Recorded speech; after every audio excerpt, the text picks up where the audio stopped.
Everybody, good morning. Maybe the best chess coach in the world. Thank you. That's what I've been called. All right, but Alyokin,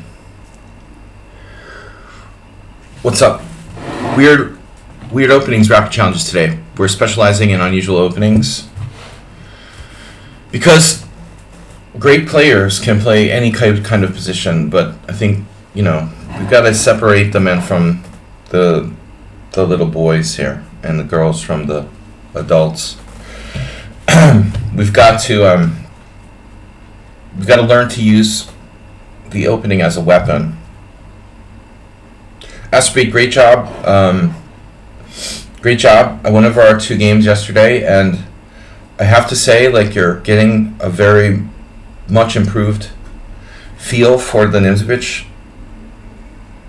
with its relatively extreme hypermodernism. I think not that easy to adjust to. All right, Zen Chess challenging me. Unusual opening stream. 7+5. Boom. See, again, Zen Chess is very. He's very. See, this is a surprise right away, but maybe it shouldn't be. I wonder why he doesn't play e5. Maybe he doesn't like the English. So d5 is possibly black's best move, as it discourages both c4 and e4. So, Nadal, get back, man. Where did you go? You missed. Actually, where did I go? I was gone for a week playing in a tournament. You just missed Sunday and Monday. Not too bad. See, now Nadal, what is Zen Chess doing? Why is he not playing e5? Why would an e4 player not? I don't get why people do this. Why are you not playing e5?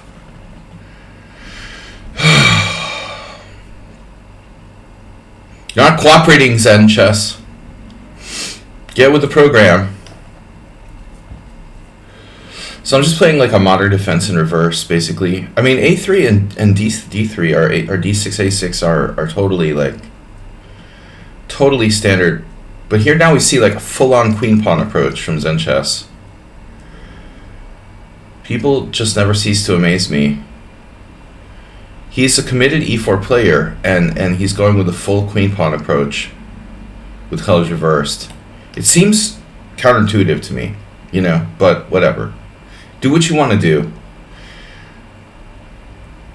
I like playing against e4 better because it's sharper, a little sharper.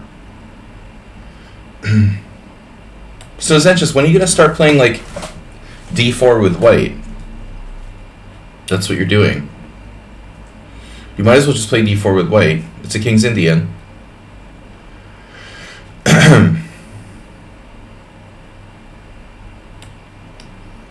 Quite a quiet formation he's chosen to play here. Now, if Zen Chess plays against if he plays French style, I could get it. This is like maybe Mr. Coffee would react this way, our moderator. French style setup for black. There's a lot of different setups. That's why I like this opening. There's a lot of different setups I can play. I'm pretty obsessed with double fianchetto, if you prefer. Whatever happened to Fiancetta? She's so great. All right, b3. Now, what's up, man? What's up? Fakers. I hate fakers. Wannabes. Pretenders. Nadal's not a pretender. He's the real deal. You play semi-Tarash and some other d5 setups against English Queen's Pawn, so it feels natural. But I'm not playing the Queen Pawn, But yeah, all right. Your position feels natural. Your setup feels natural. Your formation feels natural. Well, you're also playing a kind of anti-Catalan setup.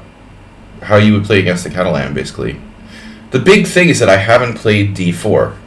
Obviously that's... There's nothing wrong with what you did. but it's not, not the most aggressive thing at your disposal. I mean, as an e4 player, I feel like you should be playing e5 in the early going. Because you have the most experience in those types of structures. Alright.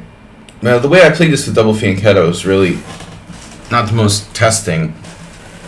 I could have played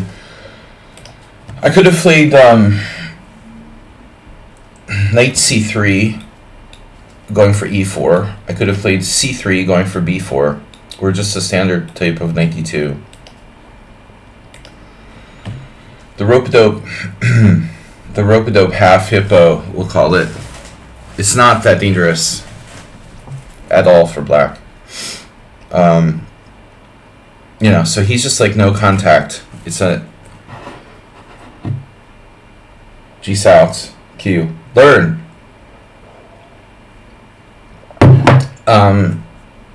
It's a no contact rule. Do you have your helmet on, Corky?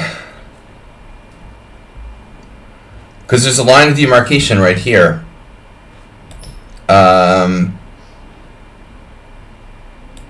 Yeah, that's disappointing. I'm very disappointed. You know what's very frustrating when you play hyper modern chess and the opponent refuses to bite. He refuses to cross the line and overextend himself. It's very frustrating. I like it when people attack me and I can counterattack, but if they just don't do anything, the last time I had a game like this was against, actually she's on now, Bianca Havanese, a couple years ago. I just offered a draw. Well, she was on earlier. I just offered a draw after 12 moves. I'm like, this setup's just boring. What am I going to do? I offer a draw. Alright, I only offer draws against pretty women. No, it's not true. It's not true. Though they have a preference. Yeah, this chair is not cool either. Alright. Yeah, boring. Alright, at least all the pieces are on the board. On the positive side, all the pieces are on the board. On the negative side, we have no advantage. What does all that mean?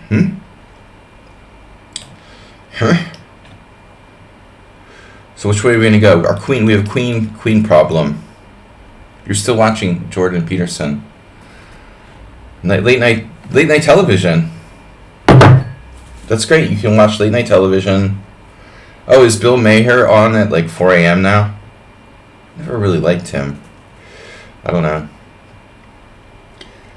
Alright, whatever. I don't really care about talk shows. Alright, rook f e8. Oh, on YouTube. YouTube! Exclamation point. Well, I guess he's cross between a talk show and a comedian. Alright, rook f e8. Better than watching Alex Jones, I guess. Whatever that's worth. Yesterday I saw this Russian propaganda streamer on Twitch. I was like, dude, Russian streamers aren't getting paid, but this isn't even just a Russian gaming streamer. He was a Russian streamer who was just sitting there collecting money for the Russian war effort or something.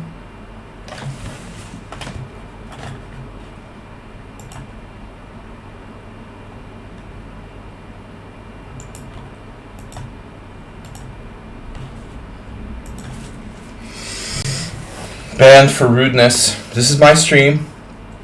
Don't forget it. I'll talk about the Russians if I want to talk about the Russians. I'm talking about streaming, dude. It's a platform. There are sanctions in place. You can't have Russian war streamers streaming with 300 viewers. That's not cool. I guess this particular streamer had 30,000 followers or something. Didn't understand that, but it's hard for YouTube to police their own content, I think. Twitch, they don't really care, at the end of the day, but beyond that, I think just the sheer number of streamers it's hard for them to police it. I mean, a streamer who's sitting there with like 300 viewers is not like on the radar, really. But still, I mean, pretty much all the Russians have left or been pushed out. I don't mind the Russian gaming streamers, you know, but these people who are just raising money for the Russian war effort by streaming on Twitch, that's kind of weird. What was that about?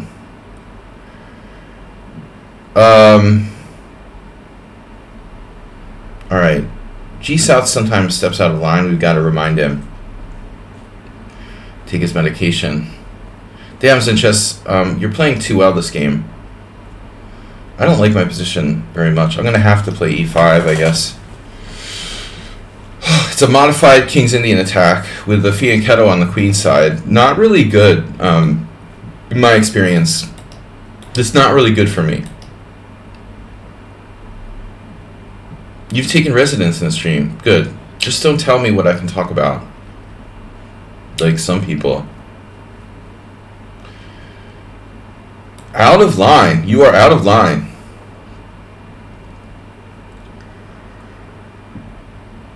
Alright. Out of order. You would be held in contempt of chess court.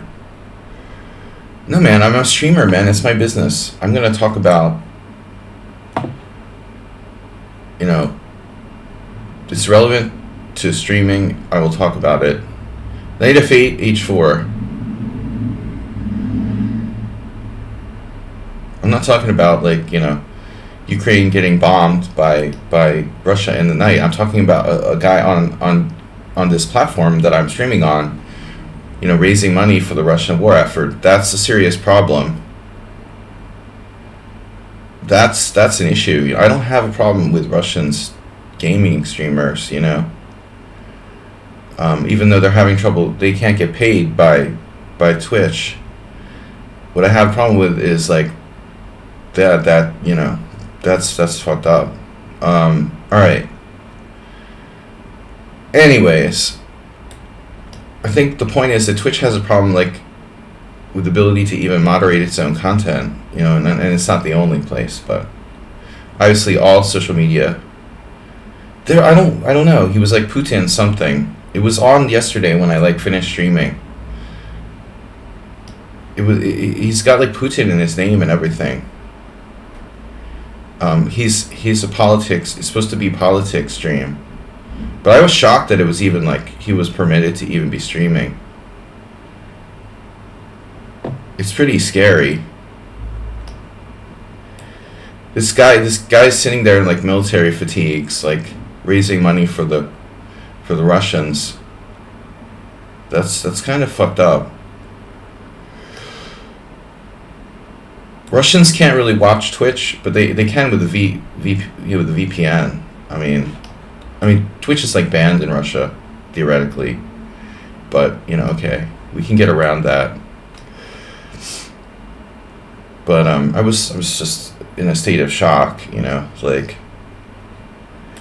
all right.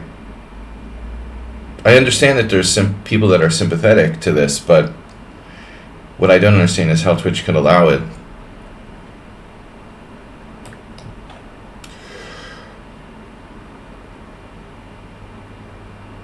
Anyway, I didn't intend to get started on it. You know, in fact, by telling me to shut up about it, G-South has like made me talk about it more. Oftentimes when we do something with an intention, you're only like making it worse. I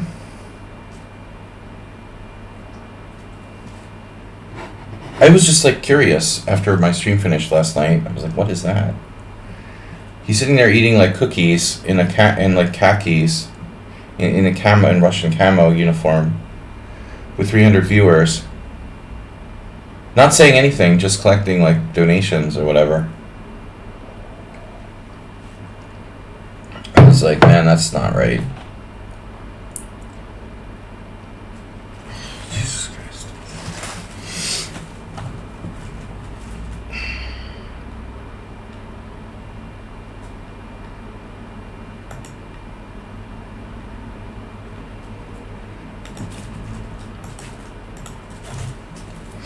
I don't understand what G-South says one more chance before he's banned.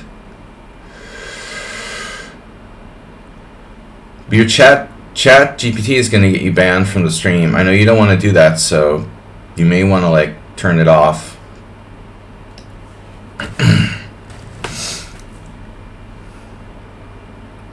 Your last chance to just be banned. Normally I would have banned him already, but I'm giving him a break with the weird, cryptic, sarcastic comments. Knight F5. Give me a break. We're down to 1:35.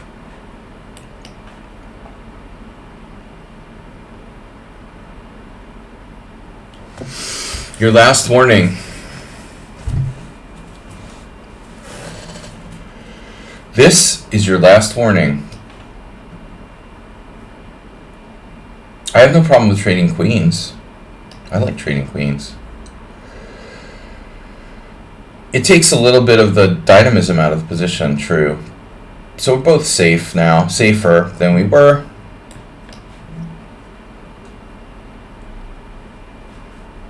Anyway, today's stream is Weird Openings Wednesday. Not sure how long I can really stream for.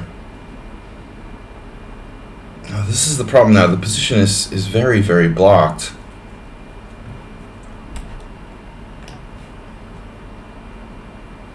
Not sure who's playing for a win here. If it's me or black. I have a little bit more space in the center with my king in e5. Yeah, I don't know, man. G Souths makes these weird comments like Chat GPT told him to or something. And I don't know how serious he's being, but it's not polite.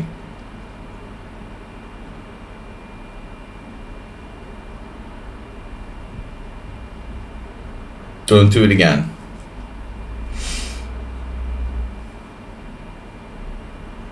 Don't know from where all this anger comes from. I think he has some sort of issues.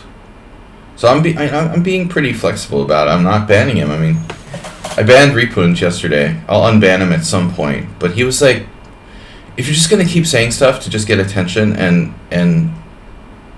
it has nothing to do with anything, I'm gonna just ban you because you're wasting our time. Repunj was basically just wasting our time. This is not a just chatting stream. You know, I'm like trying to play chess here. I'll occasionally diverge into like politics or some other topic, but the basic premise of the stream is to be serious about chess. If you're not gonna make comments that are constructive in any way and constantly try to like get attention, I'll have to ban you just because it's like, as I said, kind of a time waster situation. Yeah, and people who just want attention, you know, they want attention for the sake of having attention. That's annoying, you know, grow up. Rupuj was doing that yesterday. He's not a bad guy, you know, but this just like, I have to say stuff to get attention. It's a waste of time. Alright, but yeah, this seems like the G Souths is angry about something. But, you know, he has communicated to me before about it, so I'm going to give him a chance to not keep doing that. It's always like cryptic, weird comments. Anyway, I feel like this is a waste of time. Speaking of wastes of time, if I play a4, there goes the queen side, you know. But it might be for my own best. It might be for my own best interest. The correct way to express that grammatically would be, it might be in my own best interest. There's somewhat sophisticated way of wanting to make progress here for white. F5. Not that sophisticated, really. I thought I needed my rook to play that, but I don't necessarily. I also want to say that it takes me a while to wake up. So oftentimes when I first start the stream, I'm going to start like the stream by talking about all kinds of random stuff because I can't even think clearly at this point. Releasing the tension. Oh yeah, there's definitely kingside potential here.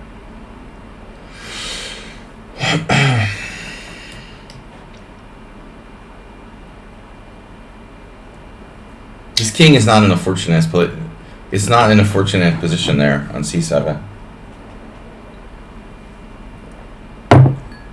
He wanted to get off the back rank to free his rook, but this is not good.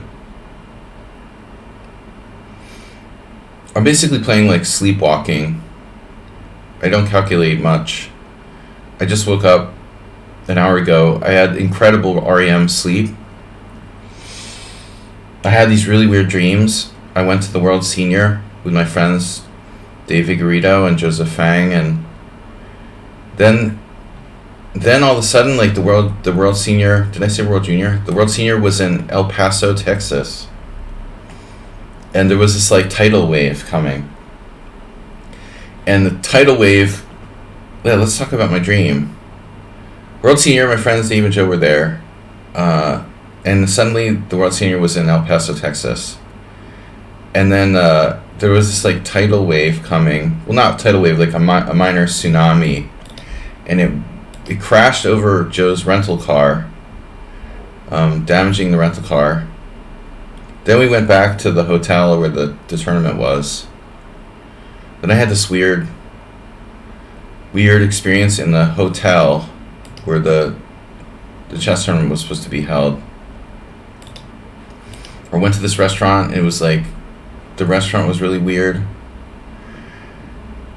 It was like run by the mafia or something.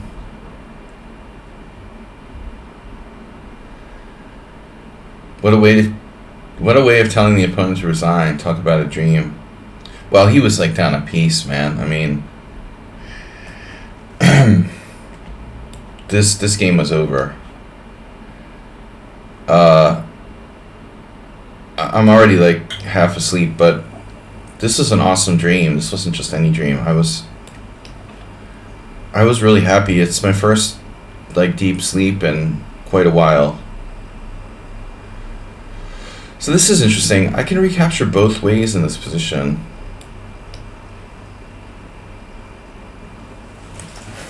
I'm not sure which way I should go there. This player was formerly banned. Getting a lot of that today. The player formerly banned. No relation between the fact that I'm talking about my dream and the fact that my opponent... I would just as well have been talking about the dream if my opponent didn't have to resign. It had absolutely no bearing on... That had absolutely no bearing on the fact that I'm talking about my dream. I just drone about random stuff while I'm playing as a sort of way to wake myself up, I guess. Yeah, white's got speed.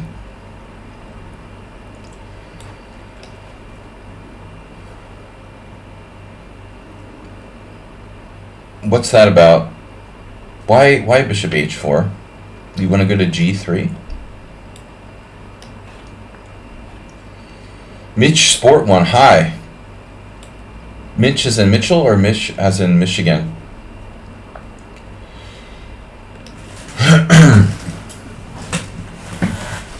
Alright. Michigan. Mitchell from Michigan. I don't know what this guy's deal is. He was banned at one point for being like obnoxious in the chat for my simul or something. He wasn't banned from my stream because of anything regarding playing. We've actually not played. Black has a good game here. It's like a great, like a really quite good exchange for Lopez. Don't tell anyone I'm playing this variation against the Nope and Nope. Don't tell anyone I'm working on a new anti-Rossalimo system. They would never guess. You can say Michael. Ah. Michael starts with MICH as well. That's tricky. Yeah, I mean technically Mitch is MITCH, so that wouldn't make sense. Only Michigan would make sense. Any new content on my YouTube channel? No, I mean just the streams. I have this time problem. I'm in like real world time pressure all the time. I'm like a real world time pressure addict. I never have time to do anything. What's up with that? Is it just my imagination? How do people have time to like go to the gym and work out? I don't understand. Like, you have to be like, independently wealthy or something. I have to work all the time. Yeah, I don't even have time to make like YouTube content. I guess I need to manage my time better. But you can't just make YouTube videos like whenever, like you're shoveling hay, I mean, you need to be like feeling like you're into it and mentally sharp. Creating content is serious business. I mean, it's not like, watching videos on YouTube or something.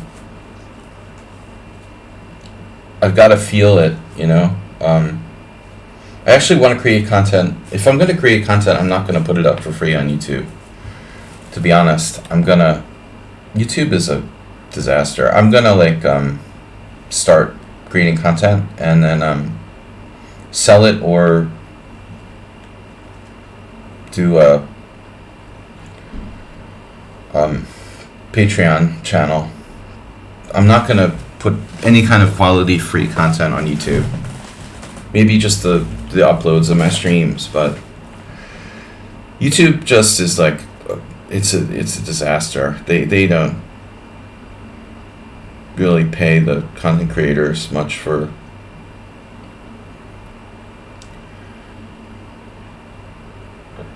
Speaking of content creators getting paid, there was an article in the Washington Post, or yesterday there was an article in the Washington Post, I think it was the Washington Post, about Kick, which is like the first time. They're a little late on the uptake here, but the first article I've seen about Kick and stuff in a while in a major news source. It's really like, it hasn't been addressed that much by major newspapers as it should have been earlier. They mentioned Hikaru. Hikaru is basically like one of the top 5 streamers who's migrated over to Kick, but the problem is a lot of people think that Kick is shady because of the gambling connection, so we'll see. I am streaming on Kick, but I'm going to cut it back to once a week. Right, on Patreon, of course. The focus would be on... I want to focus on quality content rather than quantity. Anyway, that's my natural instinct. I'd rather, store up, a whole vault of, privately... Alright, this guy's going to get banned again. I'd rather... He seems problematic. I'd rather store up, a whole vault of content and then, sell it to a website or share it with my Patreon fans than, just randomly put up stuff on YouTube once in a while. It's unbelievable. This guy, I unbanned him and now he's offering me draws and stuff. Just ridiculous. It's not enough that you're 1600, but you're clearly worse. He just doesn't even know he's clearly worse. That's the problem.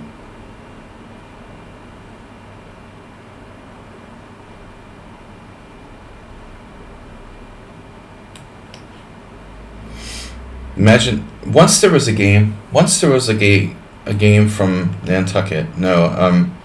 Once there was a game between Hikaru and Grishuk, with a very similar structure like this, and Hikaru was white. I think it was one of his B3 openings, but I'm not sure. Dude, Grishuk just like destroyed him. It was really bad. White has no breaks. The f4 is shut down, and there's no breaks on the queen side. b4 just doubles my pawns. It just slowly black can build up and kill you. What happens if I do like g6, g5, h5, g4? Eventually, Grishuk got a really strong kingside attack. That's exactly what happened.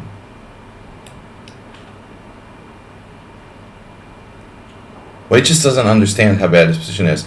Spectacular Camel, subscribe to tier 1. Good to see you. But I messed up. I'm supposed to play like experimental openings today, and I played the Sicilian. I'm sorry. I got a little confused. I don't know how I'm going to stream today. I think like maximum another hour. Maximum an hour and a half. We'll see how much fun we're having. I'm supposed to play creative openings. So, the Sicilian is not a creative opening, because I play it all the time. It's my number 1 defense against e4. I want to play other stuff. And the focus of Wednesday's stream is usually to play unusual openings. Alright. Good. No hate mail today. Well, you see, our bishops are not particularly powerful yet, but they have a lot of potential.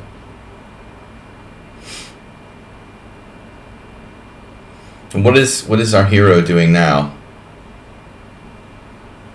He's gonna get banned again if he gets timed out here.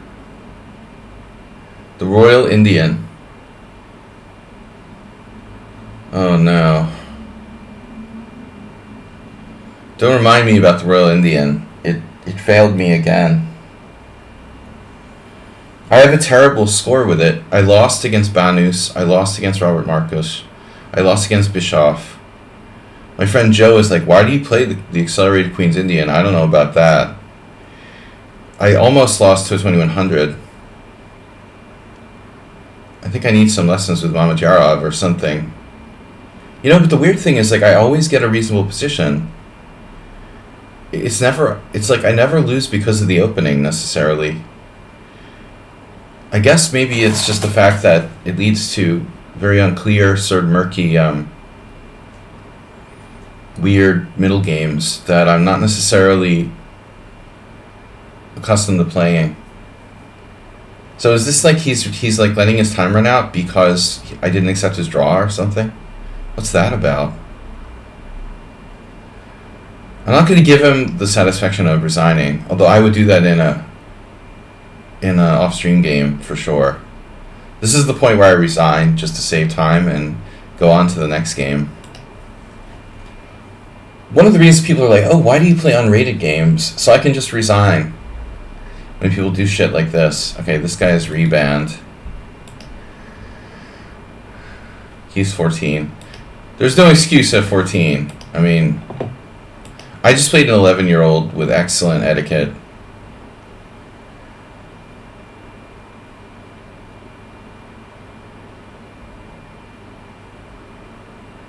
Alright, this is just weird.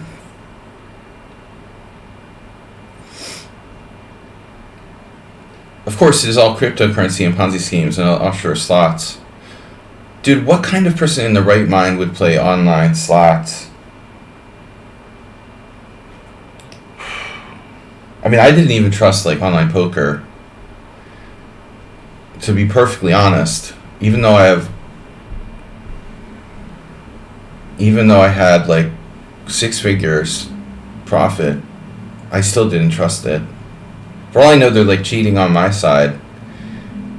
But how the heck could you possibly... What kind of... You'd have to be really stupid to, like, play online casino games. I mean, it's outrageous, you know?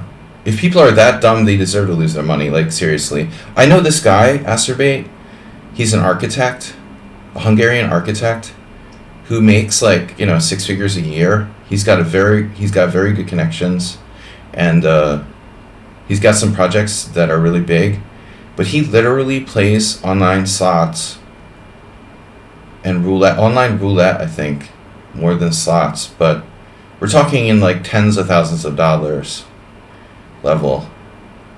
I'm like, dude, he loses like tens of thousands of dollars playing online roulette, and sometimes he wins, and that's exciting. Okay, sometimes you win, $50,000. Sometimes you lose $80,000. But it's like, dude, do you really think that online casinos would ever be legit? I mean, even like brick and mortar casinos are corrupt.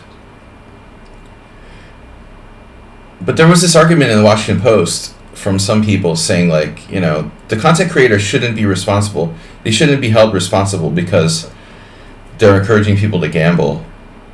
This is an interesting issue. I think to get to the heart of it, I mean, that's what it comes down to. Like, are the online content creators who are getting paid by these gambling sites to play slots and stuff like that, are they really responsible for their viewers, like, gambling? And I don't think the answer is so straightforward. I mean, I'm sure there's opinions on both sides, but I do have the opinion that, to a great degree, I think people are responsible for themselves. If you're talking about minors, I think that's where the real problem is. Underage gambling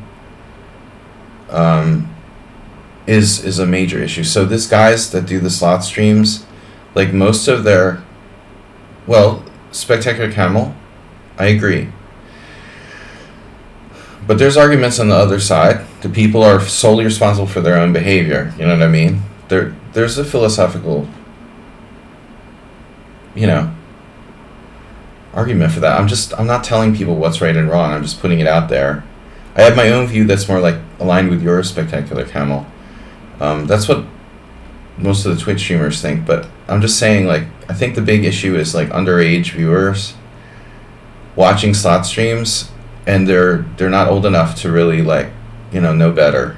But as far as the adults go, I think it's fair game. If you're dumb enough to like play online roulette, then it's like, it's basically Darwinism. Survival of the fittest. If you lose your money, you're one of the weak members of the herd anyway. Should be culled. I don't know, man. Your money will be culled by the internet.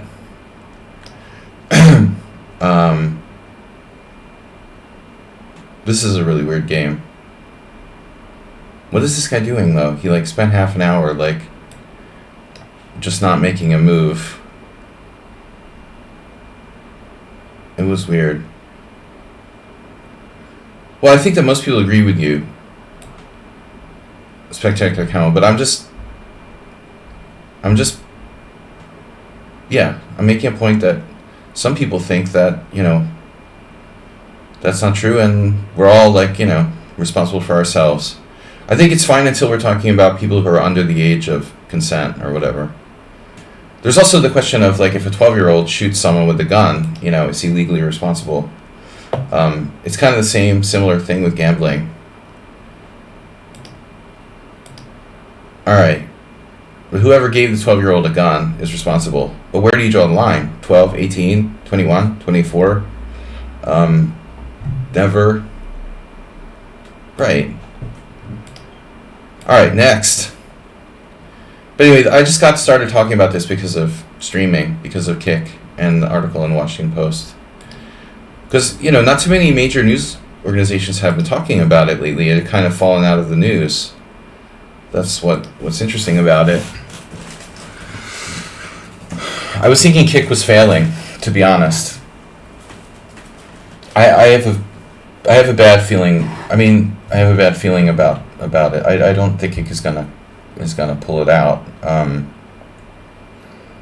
They also have a feature that you can turn off any kind of gambling related content, like a slider or some kind of option, which is good, but it's not a magic bullet. Anyway, interesting debates, but I'm not here to debate stuff. Hypermonet openings, A3. I like playing a3. The problem with a3 is g6 primarily. This is like a wing gambit.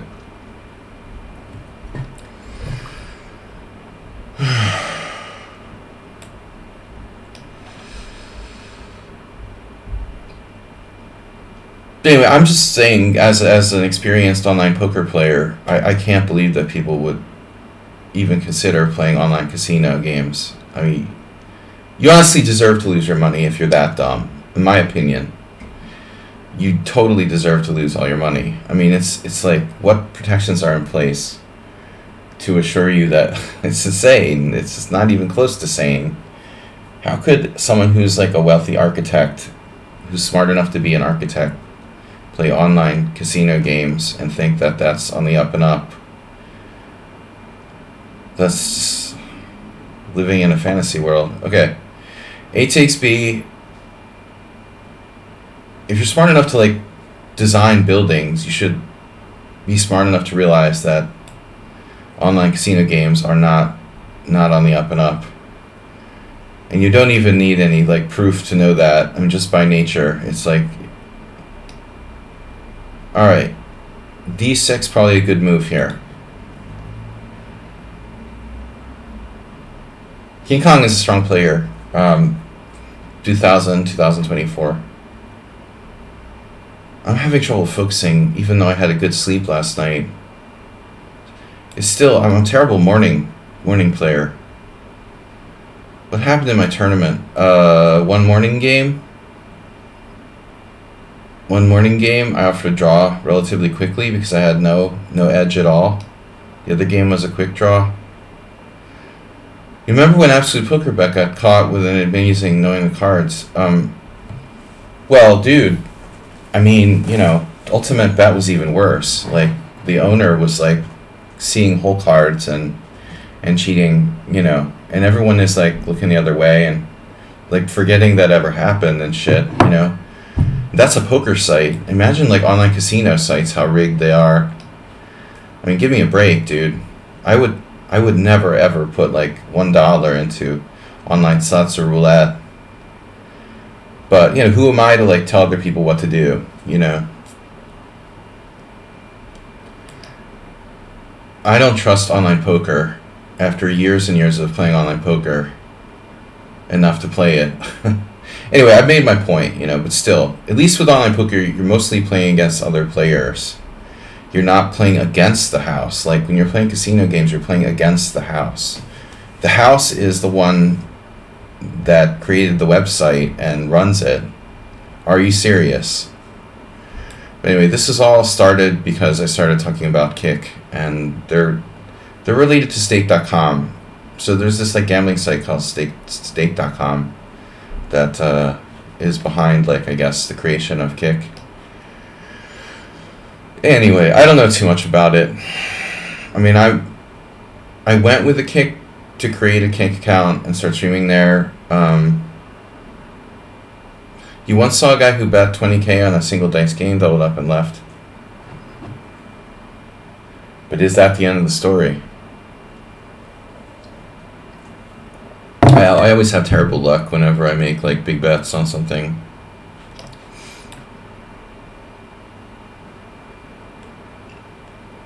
They cried. Yeah, I mean, most casinos like are very careful about stuff like that.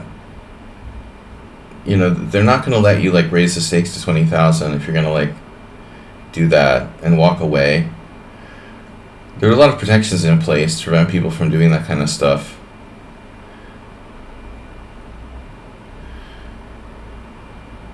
They want to know they have a fish on the line before they'll let you play for like 20K in one game or something.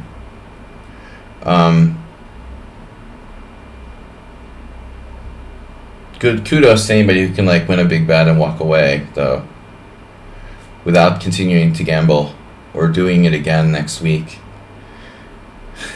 If you could do that just once, that's awesome. But I'm not a gambler, even though I play poker. I mean, I guess we all are to some degree, but not a real one. I don't like to gamble. I mean, in chess as well, I'm pretty conservative. I think. Although I am kind of bipolar. I do think I have this tendency to be bipolar about my attitude. Just 80% luck, maybe. I don't know, man. I mean, 2 of my games, I felt like my opponents were very lucky. The guy hangs a pawn and he almost has compensation for it in one game. And the other guy, like, has a horrible position, plays badly, and, like, I make one mistake and my whole position melts down. You can say there's no luck in chess, but I feel like there is. There is a degree of luck that's hard to kind of quantify.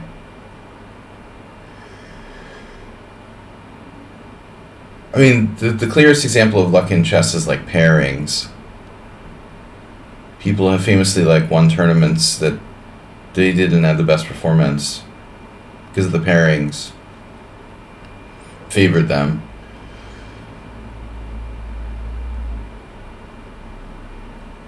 In the individual game, I mean, you lucky if your opponent makes a blunder. What if you play in the same tournament with another guy and like all of your opponents blunder and none of his blunder? That's lucky, right? I mean, what if your opponents are always sick on the day that you play them? Like Tartakover said, he never played a well man or something like that. What was that quote? Does anybody know that quote? Never beat a well man, or... Technically speaking, there's no luck in chess. Thank you. Yeah, technically. Statistical variance, but it goes beyond statistical variance, anonymous player. You know, I totally get the statistical variance thing. Statistical variance is more applicable to cards, but sort of like situational luck. Like you overlook that you lost the pawn, but what's the evaluation after that? That oversight, you know? Is it like -1 or -0.2? There's a big difference, you know. I was like, offer my opponent a draw, he blunders a pawn, and just by like almost sheer luck, he has like half pawn compensation. That's just kind of chance, you know. If you're in a bad move, you miss good moves.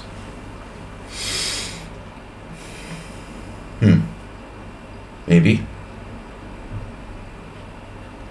Kong King.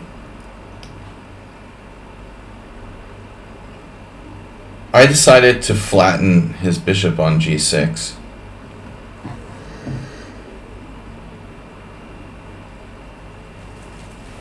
I was like, how many pawns do I have over here? Like, he traded his c pawn for my queenside pawn, my b pawn, moving to here. So I have a bigger pawn island, and I can use it like to flatten him, pancake style. You know those big rollers that they use to flatten the street? I never defeated a healthy opponent. Never mention luck in what openings your opponent plays. Not to mention luck what openings your opponent plays. Yeah. Uh-oh. It's not so easy to flatten his position here as I thought. Right. Openings are like luck. Like, what if they happen to play something you're an expert in? There's definitely a lot of what we would call quote-unquote luck involved. But he found d5 simply stymies my whole pancake plan. The pancake man.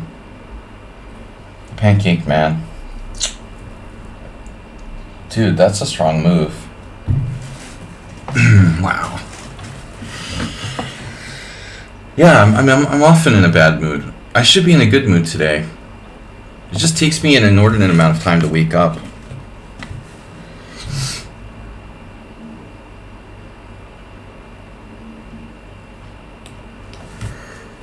Pre-move pawn takes. Wow.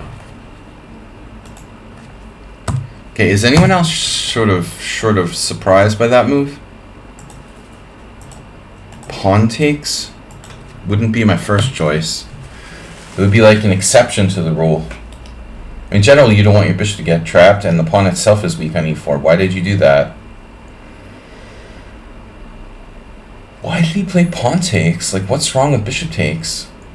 Bishop takes is totally good. Very strange decision by black there.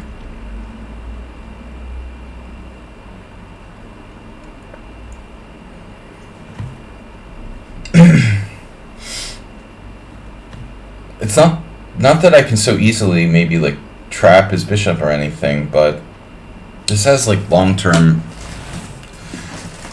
issues, I think, for black.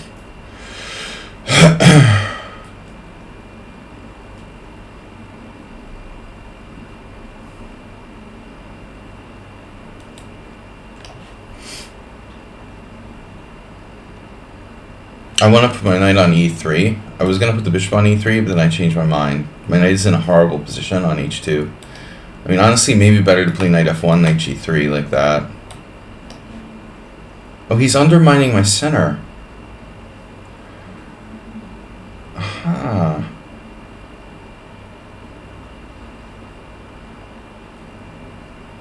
B5 is an interesting move. You're undermining my center.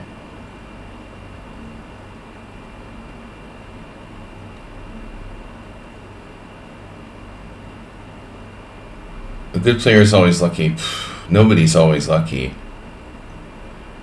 So, I can refute that comment. You know, to be fair though, I mean, some people are luckier than others. Oh my god, there's a worm. There's like a worm. It's a freaking moth? Is that like a moth worm? How did it get in my apartment? One of those like tree caterpillars. How did it get here? Where did it come from? I'm getting all kinds of weird bugs in my apartment. Spiders. I don't even have an open window. Dude. Queen b6.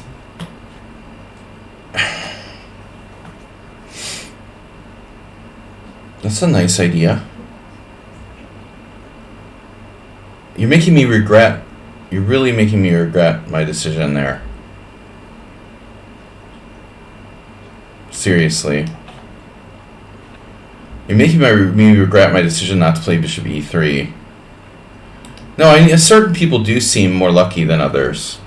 That's all I can really say to the fact. But I think it might be explainable by attitude, you know. They're more positive, they seem lucky, they make themselves seem lucky to other people. It's like appearance. I'm definitely not overtly lucky. I would say I'm more unlucky than lucky if I had to choose.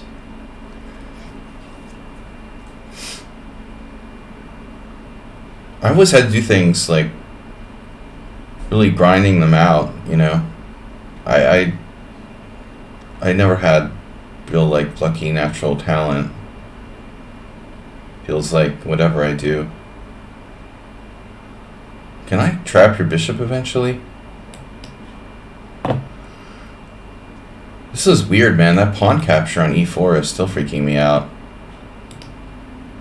I don't think I would have made that decision as black. It was so safer to play bishop takes.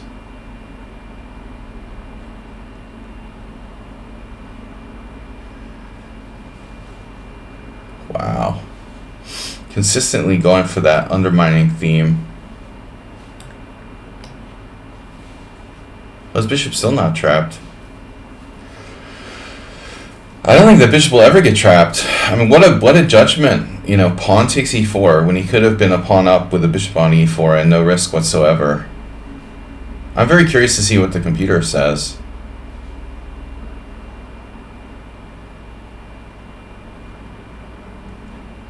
My score against this guy is really good. It's like 9-1. Wow. The bug community? Oh, I disrupted the bug community. I thought you were talking about like Bughouse. Like, what is Asterby talking about Bughouse for?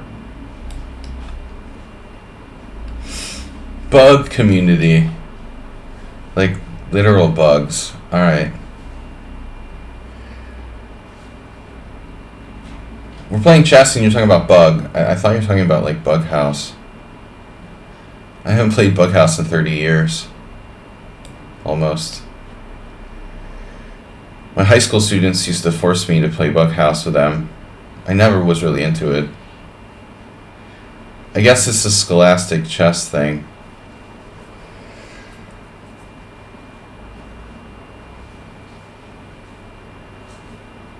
I'm just not a team player. I like the chess as an individual sport, though. That was one of the things I said in an interview when I was just almost a master. That I love chess because it was an individual sport and only you alone are responsible for your fate. Was my comment when I was like 17. They published that in the Philadelphia Inquirer.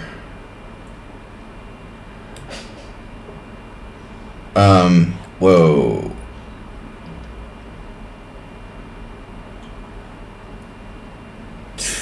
Yeah, black's really a remarkable. Oh, I just hung a piece. Good.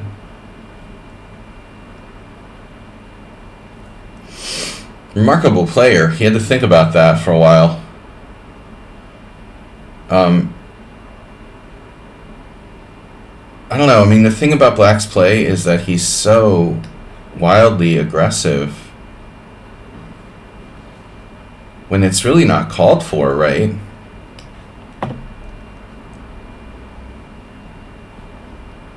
The most striking thing about black's play in this game, from my perspective, as a relatively sort of experienced, sensible player, is black's wildly over-the-top sort of approach. Wow. Uncompromisingly wild play by black.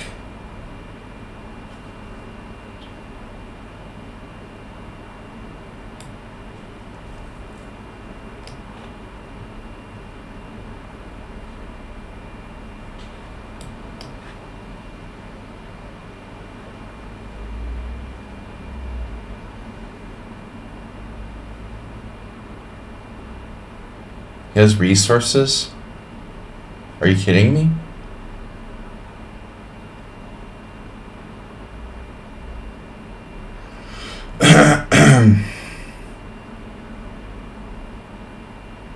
Well, I guess I have to sack my queen. What am I going to do? Sack my queen?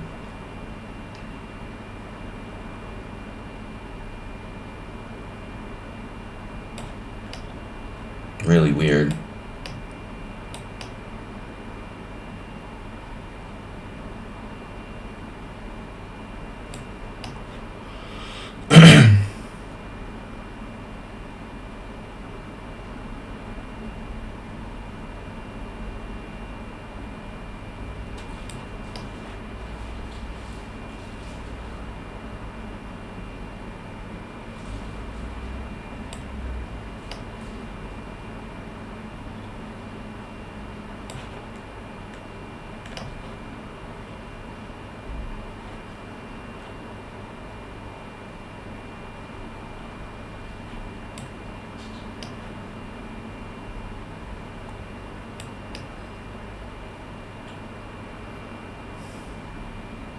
This is what bullet chess does to your brain, bro.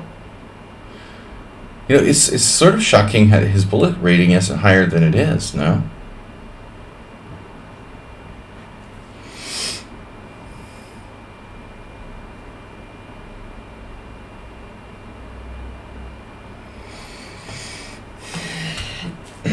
What am I looking at? Yeah, seriously, dude. I just dropped a knight on d5. I hallucinated.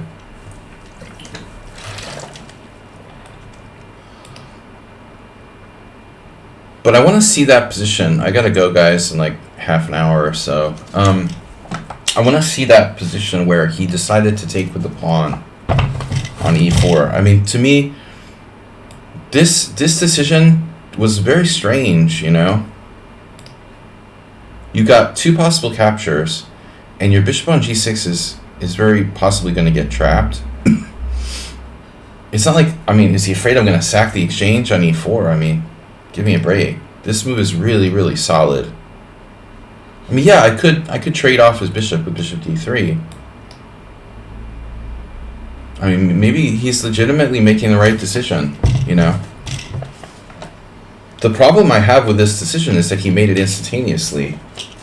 How do you possibly make that decision instantaneously?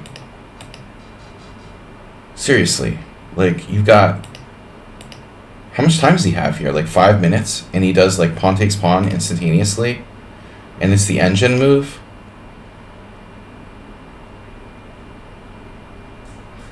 Dude, again, this is a tough decision to make automatically, bro, you know? Nigel Short. Let's get a Nigel Short quote, Asterbate. Valesma. Valesma. Wow, welcome. For some reason, like, Stockfish is automatically doing the best move arrow. I don't know why it does that. I didn't set that on. Like, it reset itself to default. I don't know why. Like, I don't want those big giant purple arrows. Look how close this is. I've got it set to 2 lines. Look how close it is. It's 1.7 if he takes the bishop. Oh, now we go to depth 23. We go to depth 23, and suddenly Black's decision to take with the pawn is better. But I mean, this guy literally made the move in how much time? He played 94, I took, and he took in -1 seconds. No, he took in 4 seconds. Wait, he had 344 and he went up to 350. Do you understand how that works? Hold on a second. Can somebody here explain this to me? How do you go from 344 to 350 with a 7+5 increment? Can we get Illuminati? They're just rounding it up or what, man? This guy actually gained more time than he was supposed to on this move. Dun dun dun. How do you get 6 seconds back? I get the point, man, but I mean, you know, how does a player who's like, I don't know, 2000 make this judgment so quickly? He just got lucky. It was a really good move in the end. Alright.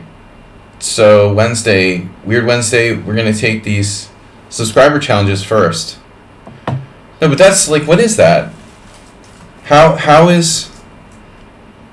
do you get plus 6 seconds with a 5-second increment? Does anyone have an explanation for how that works?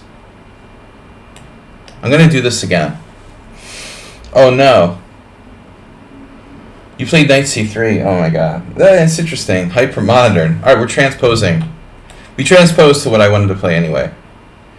I wanted against the Mr. Slow. I did this I did knight f3, queen b6, knight c3, and I played like knight c6 like a moron, transposing to the Rossalimo after bishop b5. e6 is the best move. No, I need somebody here to answer me seriously.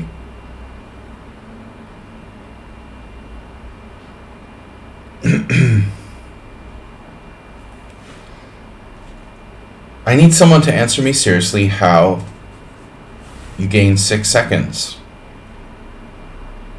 Someone needs to answer. I want someone to show some responsibility. How did King Kong gain 6 seconds on one move when the time control is 7 plus 5? Someone's going to need to answer for this. I have no other option. I have to play pawn takes pawn. 6 plus what? There's 5-second increment,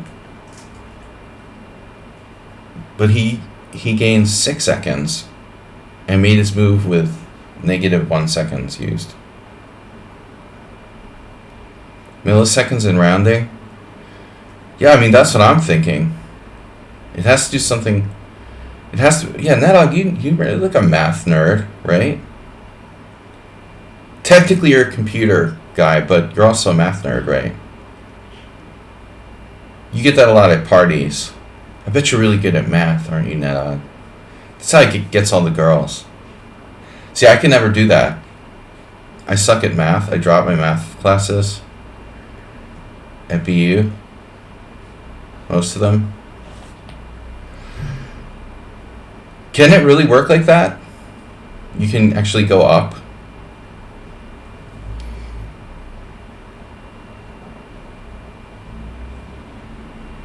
I'm not understanding that. How is there a need for rounding? I don't understand. When is there a need for rounding? You're always getting exactly 5 seconds, right?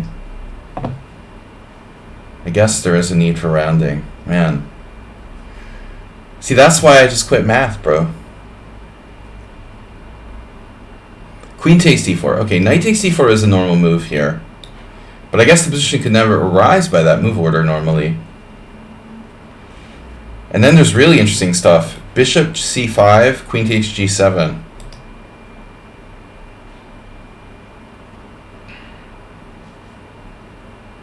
I mean, basically, I had no choice. I resign. No, I'm just kidding.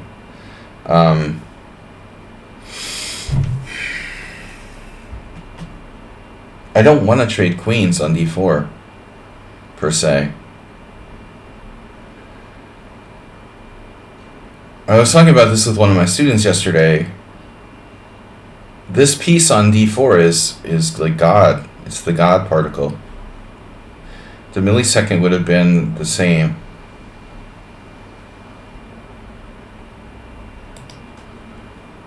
Okay, so if a6...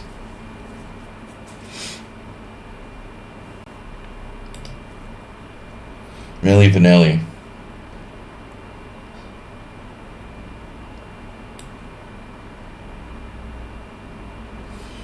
Irish Portish, where are you? All my life. Oh my God.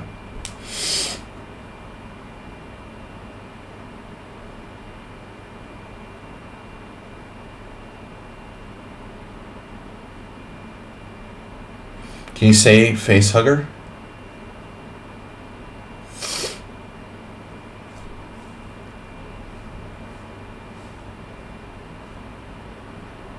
Yeah, I had an idea. Wait. I had an idea.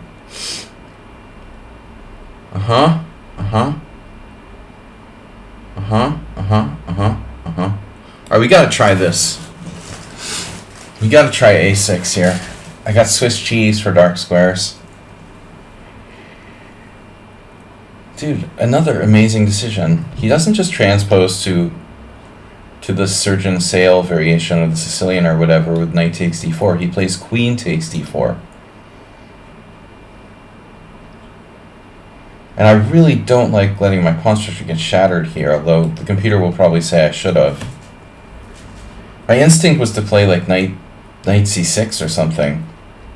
It looks bad, though. After queen takes d4, knight c6, queen b6, a b6. I mean, b5 is awful, and I have bad pawns as well. I don't know, intuitively I don't get the rounding thing. Phew, he played a3.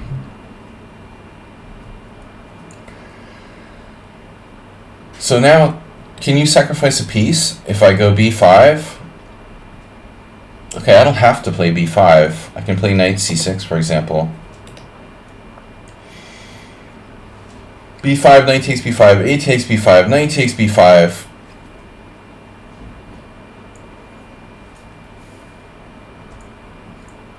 Knight a6, and black shouldn't have enough compensation. I mean, white, sorry. White shouldn't have enough compensation. There was this funny game in Reykjavik where Banus was playing our own Hungarian Grandmaster Banus Tommy was playing the Sveshnikov, and some Indian, low-rated Indian Grandmaster, a mere 2,500, like, played the peace sacrifice line. I mentioned this earlier, maybe Nedog.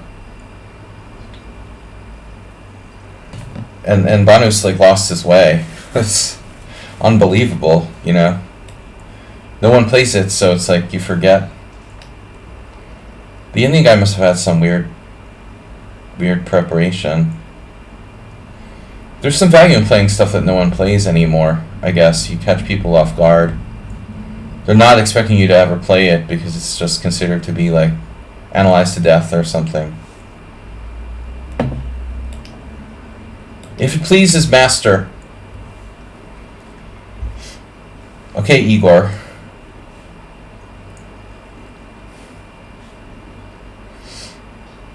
I don't know how much time I have. It's almost 1 o'clock. I definitely have to finish by 1:30.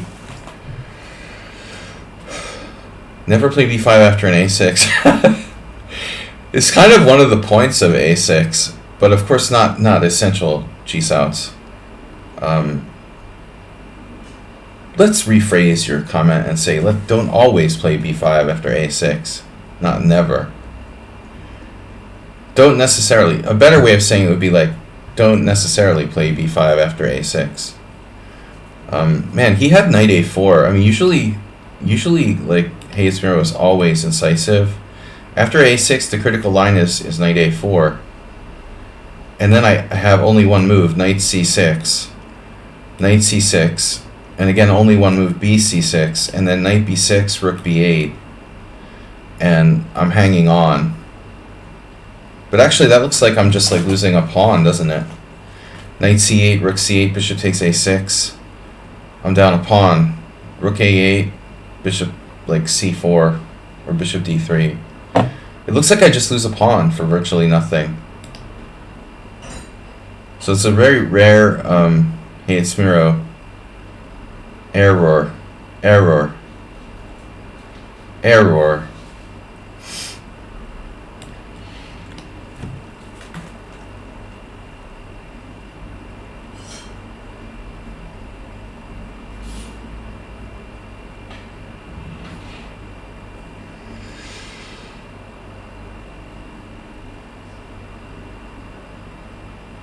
Rendering your statement pointless.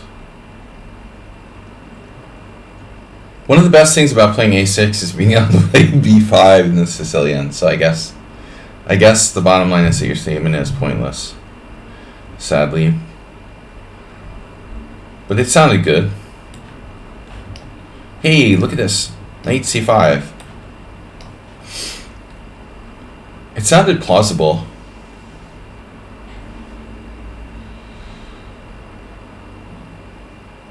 Deep thoughts. Calmly maintaining the position. Yeah, and how do I develop my knight without getting ganked by e5 here?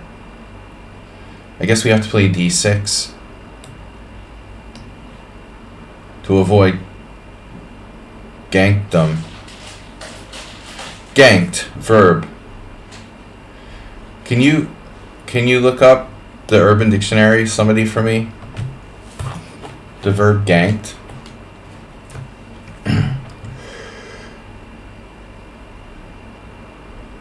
Maybe Nedog. Hailing from Alston. You would be familiar with the concept of ganked. Central Square.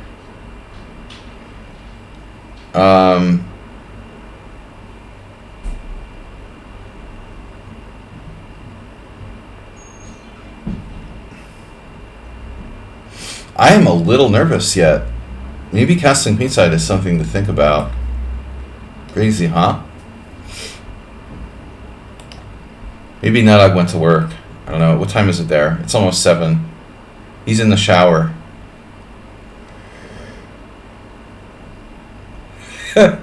He's in the shower washing his cat. No Mr. Coffee this morning. I wonder if he's taken the cat to the veterinarian yet. Yeah, ganked. Verb. I just wanted to define it for our European friends. From the Urban Dictionary.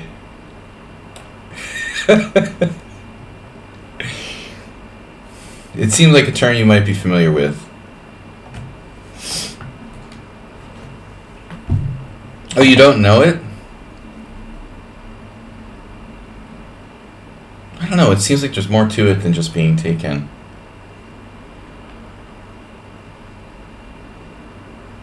It's not a word. It has to be a word. I mean, it's slang. It has to be an official slang word, even if it's not considered like a literal word. It has to be in the Urban Dictionary. You're thinking of a gangplank. Has to be this like gangplank. No, that's different. The way out. You want to get on the gangplank and get off.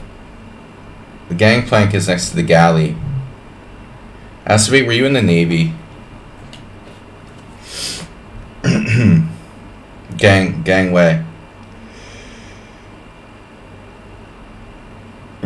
Right. Steal to like mug someone. I'm thinking it implies kind of like a violent sort of mugging, but that's where I'm not sure. That's why I need the.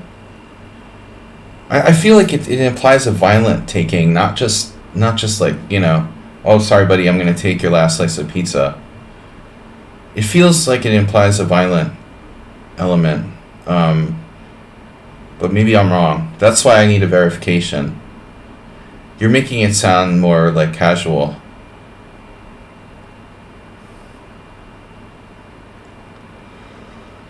We're creating language. And speaking of, every student in Boston is coming back, right? Damn, dude, you're old.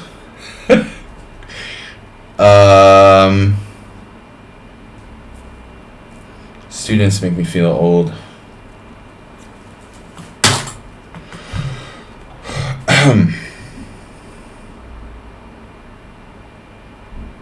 You're like a grandpa, aren't you? Do you have grandchildren yet? I love making like Mexican jokes with Nedog. Like normally, you should be a grandpa by now.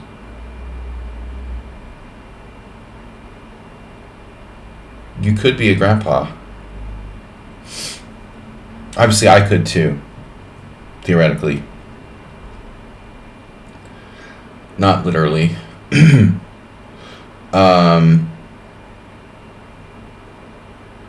Master, do you speak Spanish? Sí, por supuesto. But Nedog speaks much better than me. He speaks Mexican Spanish. I had a great Spanish teacher in high school. I'm really sorry I didn't continue to study Spanish at Boston University. It was one of the biggest blunders I ever made. educationally. Like a moron, you know, I had no good guidance.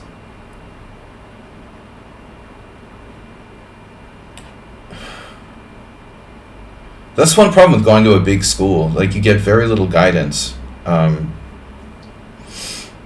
would say, like, don't go to a big school. My son, Nedog, that's funny. My son is going to be 13, and he's really sweet. He's really naive, and he was very upset last week when he found out, like, when they neuter what like animals being neutered means. Like, he didn't know that they like cut off the guinea pig's balls or whatever. He was very, very disturbed by that. He's like, what does neutered mean?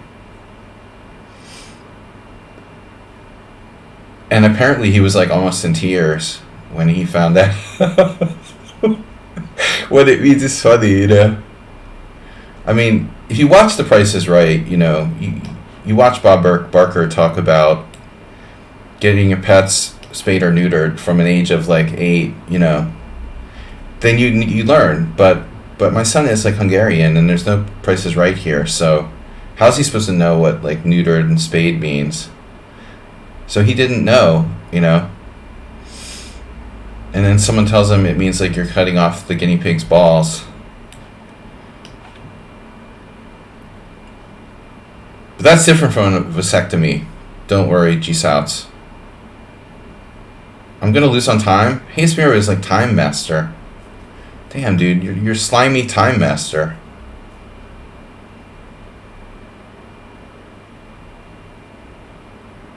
This is classic Magnus Carlsen modern chess that White's playing here. Just maintain an equal position and try to win on time at the critical moment. Do I take with the knight? See, he did. I tricked him into taking. But I'm actually not sure. I was thinking of taking with the bishop, but then I realized, like, this is bad news.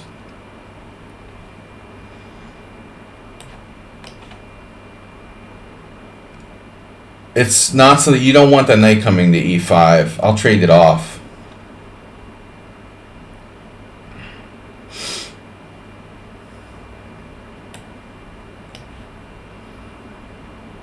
Drops out of being the world champion. Dude, are you seriously? Are you seriously serious? I never know when people are being serious or not. It's so sad.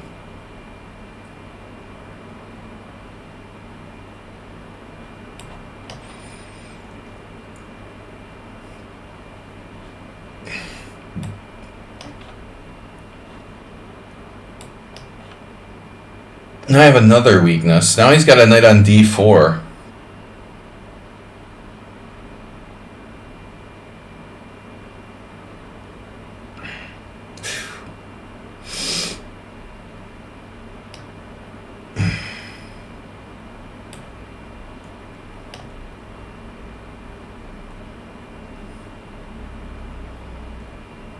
Yeah.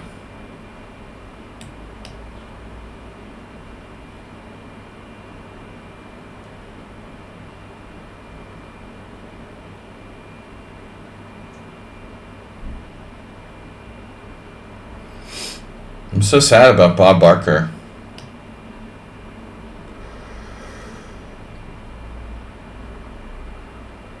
It sucks to die at 99. Come on, bro. That's not fair. Oh no. Now I'm really in trouble. Alright, now I'm not only in trouble, I'm pissed. You're beating me now. What? Oh my god.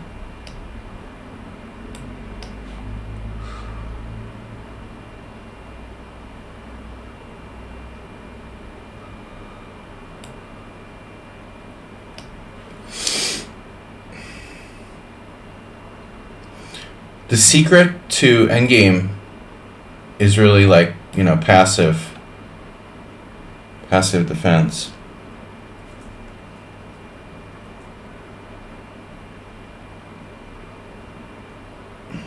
Oh my god. I did that. I did that. I did that. I played rook e4. I think I was seeing the future. I was seeing the future. I saw your rook moving down here. It wasn't like a doogie trick, you know.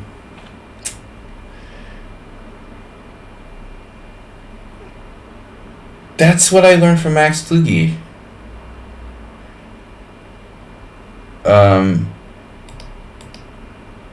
You put the rook where you can take their rook, but it works better in over the board chess because like you put it like kind of on the corner of the square, so it wants to, you got to put it like halfway between two squares, so it's really not clear where it is, and well, I mean, obviously I was thinking about his rook going to the 6th rank, and it was almost like unintentional. What I did was basically like a pre-move. It was like a pre-move sort of mouse slip.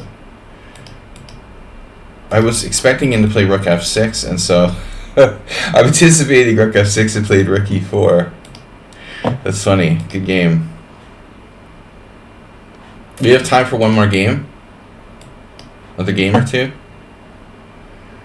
Yeah, great game. Although white had no advantage objectively, I was under pressure in the equal ending to hold. Yeah, knight b3. My a6 pawn was hanging. That's so funny though. That's like we're talking about luck. Like I can hang a pawn and you miss it and you're still better.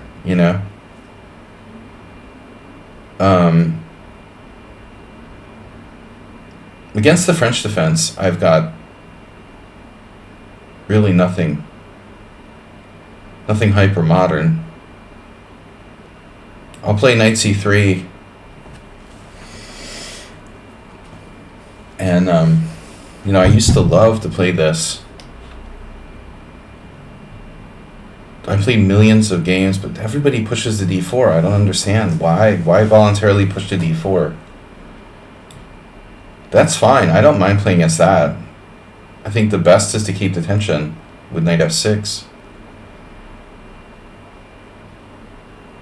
There's a good Adam Sandler Bob Barker bit. Oh, I'll have to check that out.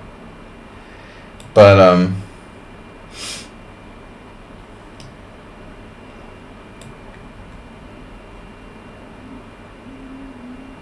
all right.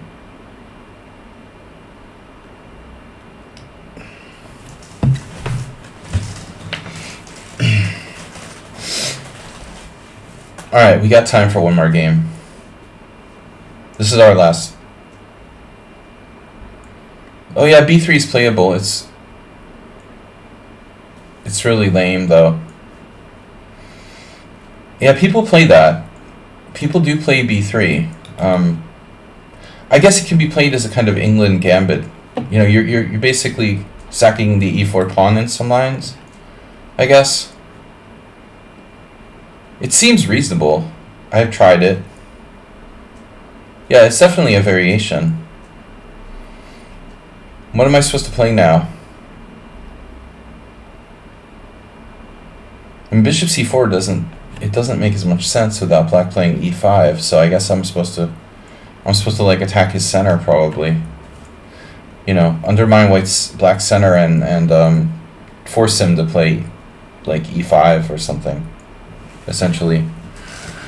This is like a two knights tango with reverse colors, or you could just call it the dunce opening. Okay, that seems a bit much, no? You can do that?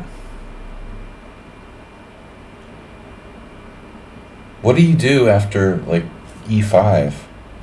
Knight g8 or something? I'm curious to see what black plays here. Well, actually, maybe he does have knight d7. I suspect that queen a4 is strong here. I don't think knight g4 is your best option. But you did have knight d7, which maybe I underestimated.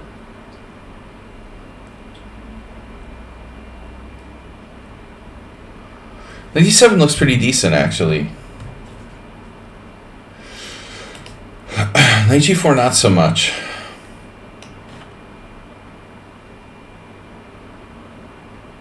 You get to, have to. Get to / have to. Go buy a car tomorrow. Miro, what's going on?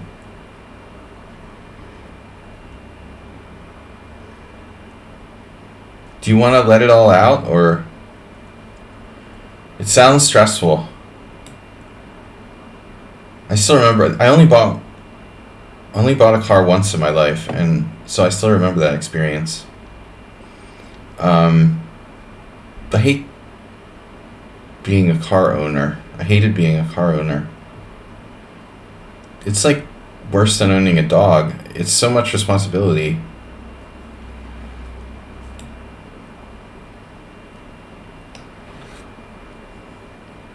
You had another car and it broke down. Okay. I thought like maybe you changed jobs and you had to get a car for the first time. You actually had a car. Okay. Yeah, in my little fantasy world, Africa is like all one big jungle, and Alaska, like no one has cars. They just like use like reindeer to like, you know, travel around and stuff.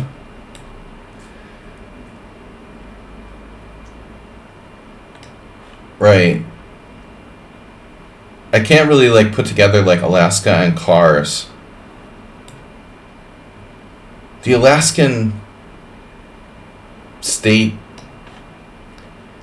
throughway. Like, I don't know, man. It just seems really weird. I'm from New Jersey, you know, so I know what cars are like, what a lot of cars are like, and what traffic is like, and I also lived in Boston. When I pair the idea of like Alaska and cars, it just doesn't really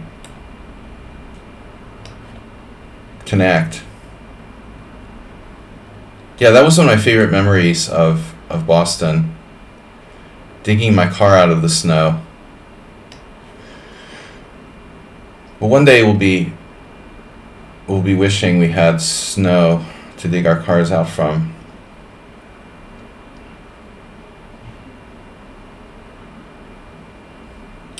Heroku, way too optimistic here.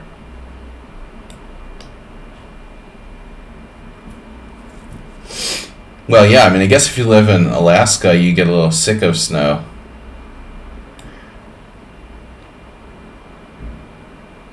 You know what's weird? I mean, I've lived here in Hungary for like 17 years, and, you know, most of the time, anyway. And my kids are almost, you know, both teenagers.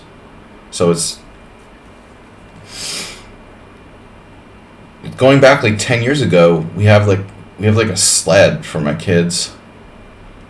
And it's weird because like there's no snow anymore.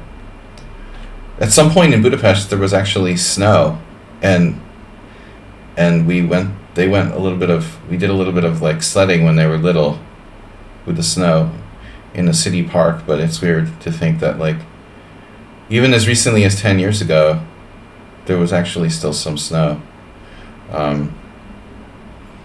Climate change is not real.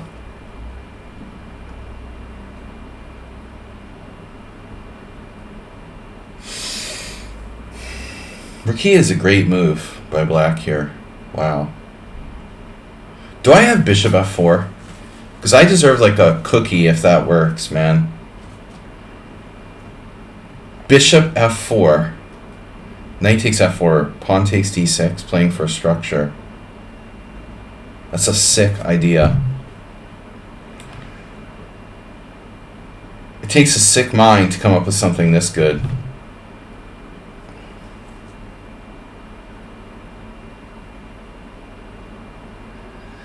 Somebody needs to clip that. I mean, last game I hung my rook on e4. And now I voluntarily put my bishop on prise, and the opponent like declines it without even knowing it was hanging.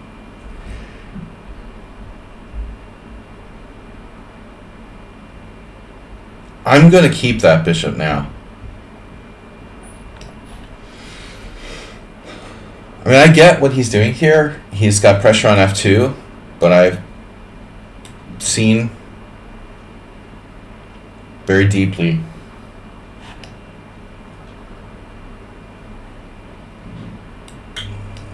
maybe not deeply enough. Damn, dude. Can you say fancy play syndrome?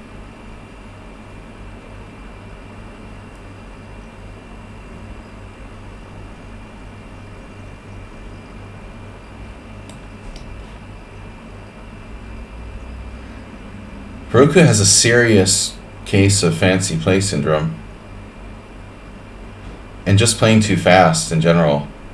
Dude, you gotta slow down. Like, why are you playing so fast? You know what the time control is, right? You're aware the time control is 7 minutes plus 5, right? 1,600 bullet, 10,000 games. Blitz 6,000. Rapid 2,000. You need to like reverse those statistics and stop playing bullet chess. My bishop was hanging. You didn't even see it because you're moving so fast. Well, it was an intentional sacrifice, but still. It's like I spend like a minute thinking about like whether or not to hang my bishop, and the guy like instantaneously doesn't even take it because he didn't bother to notice that it was hanging. You're like, well, I think I overthought that a little bit. We're like two different extremes of like overthinking and not thinking at all here. And that's why I have a minute 40 and my opponent has 6 minutes. Why should I bother like thinking for 2 minutes if you're not even going to realize that my bishop's hanging, you know? That's a major face palm situation. If I had known, I wouldn't have bothered. I wouldn't have bothered thinking for 2 minutes about the move. All of my exes own cars. It sounds like a song or something. Nedog.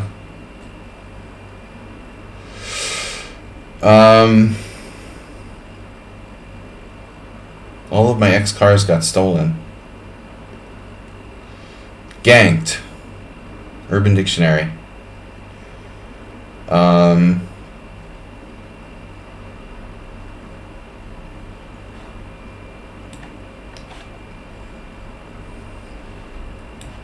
Hayes Primo had to quit taking lessons so he could buy tickets to Taylor Swift. Can you guys believe that?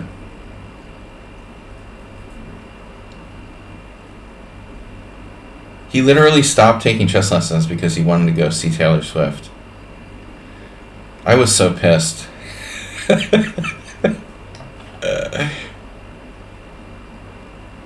I'm just kidding. He wouldn't do that. Imagine the life changes people have made to see like Taylor Swift in concert. Life changing. We're talking about like life changing prices.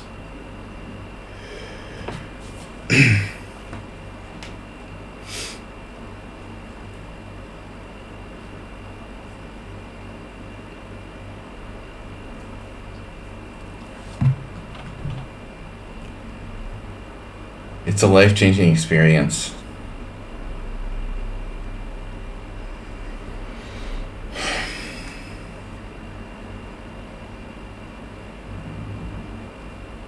Better to just steal someone else's car than buy one. I still can't really picture driving in Alaska.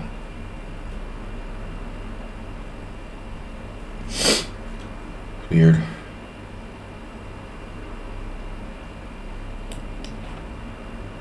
I have this issue with Africa where I can't picture like Lagos and like cities with like skyscrapers and stuff.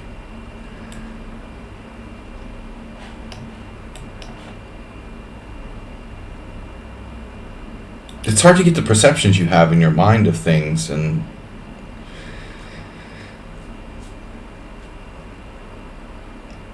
to change them, you know, these perceptions you've like built up over a lifetime.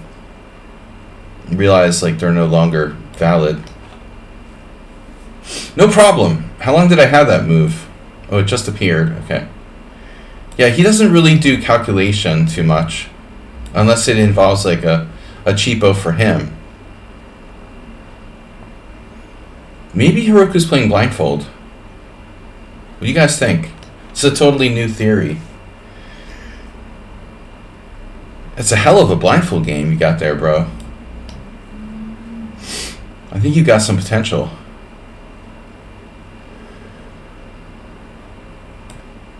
Speaking of,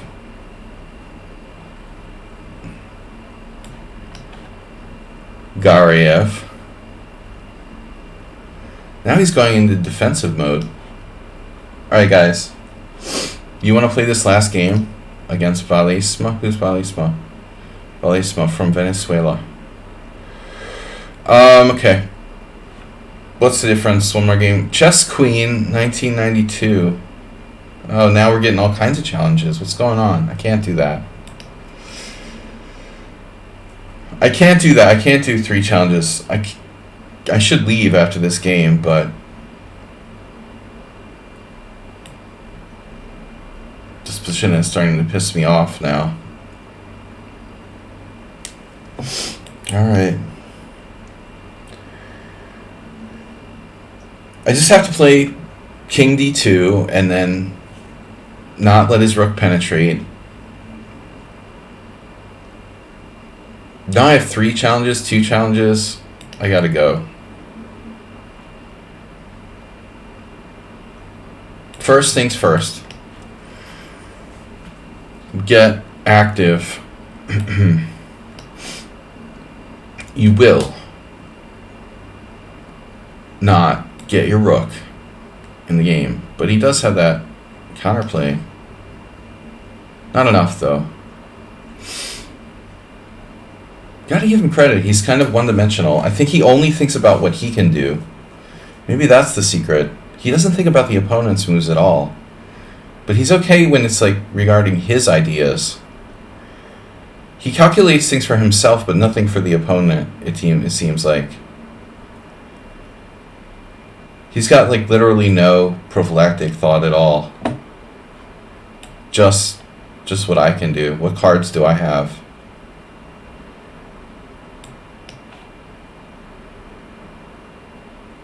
Bishop takes. Yes. Haha.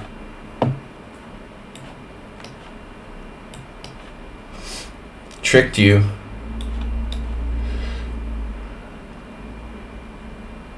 Actually, he stopped the lesson supposed to get a bigger car down payment. I thought it was Taylor Swift. I can't believe it. For a mere car?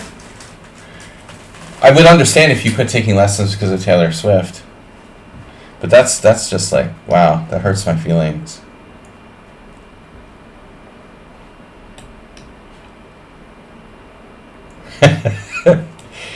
Alright. I gotta go, guys. We'll play one last game. If this player is online. It's not clear they are. It's been a long time since I was in Venezuela. Alright, so we're playing hyper-modern openings. Let's fail with the Queen's Gambit. No, please don't play the London. Thank you. See?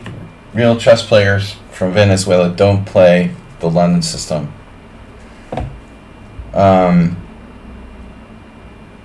This opening is my... It's not been running well. Like, this opening runs like Hayes Miro's old car. I had a girlfriend who had a really bad car I used to use. That was embarrassing. It was like an early 90s, some kind of early 90s. I don't remember what it was, like an old Oldsmobile of some kind. It was like a really boxy, old, rundown. And I was ashamed to drive it. It's like after I graduated from college. It wasn't my car, it was her car, but I used to use it. And yeah, that was embarrassing, having a really, really ugly car.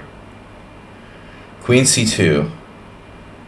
I think like I would roll up to this like rich people's house and they are like ashamed that the car would be parked in their driveway. But I totally like I feel for you. It's, you know what it reminded me of? Like Uncle Buck. You guys remember Uncle Buck? Nedog's really, he's really like, in the silly comedy stuff. Uncle Buck's like car, where like the niece and nephew used to be like embarrassed when it would like he would drop them off at school. I love that movie. Poor John Candy. Holy shit, it's like my exact game from this week.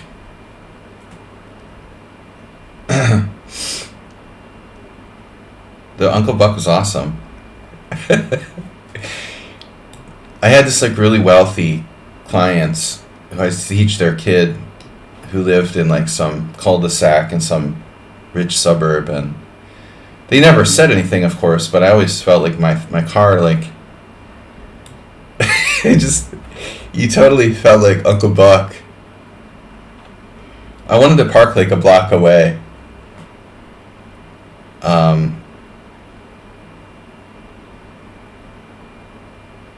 This is my exact game from last week, OTB. And I like tanked here for 5 minutes, and my opponent did the like G-Souths thing where they instantaneously didn't even play the critical move. Okay, I looked at this with the computer, didn't I? What, did I? Knight D7? There's a problem with that. Oh, anyway, I'll play the move I played in the game. But Uncle Buck's car was bigger. Wasn't that like a Caddy or something? Like an Oldsmobile, like 88? Or... Uncle Buck's car was massive. I mean, it wasn't like a Cadillac Eldorado or something. I mean, this was like a large mid-size.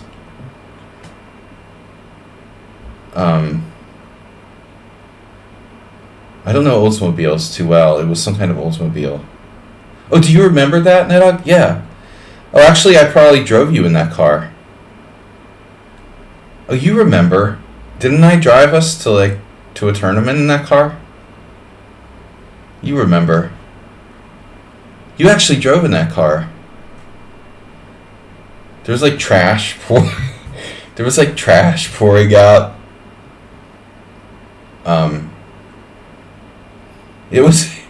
It was like a parody of itself. It got stolen by like a crack addict at one point. I was like, they must have thought it was theirs.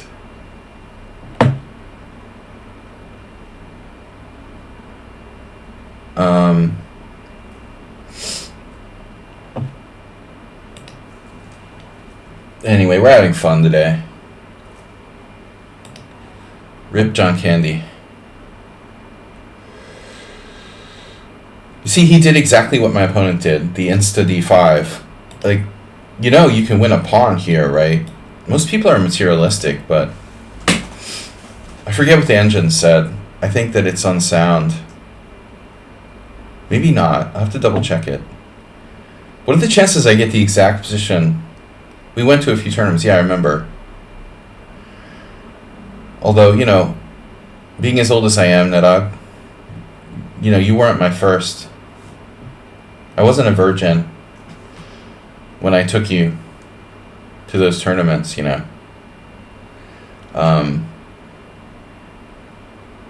Bishop e3 novelty. I wasn't like a tournament driver virgin. Although I prefer other people to drive. I don't like driving.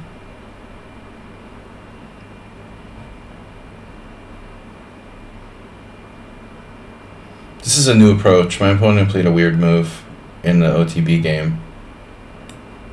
My opponent keeps like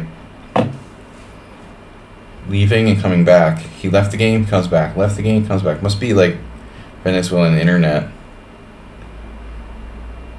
But you know what my problem is? That I get things confused, like you and other people I went to tournaments with. I can't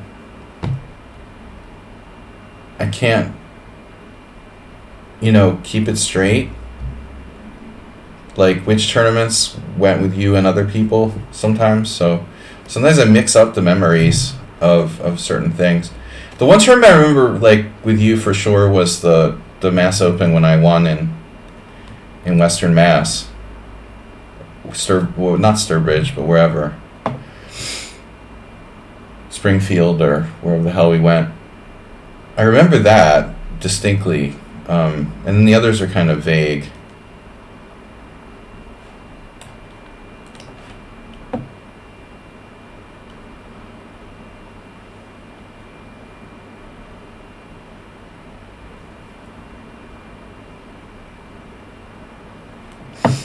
I still have I have a Hungarian driver's license, but I don't have a car.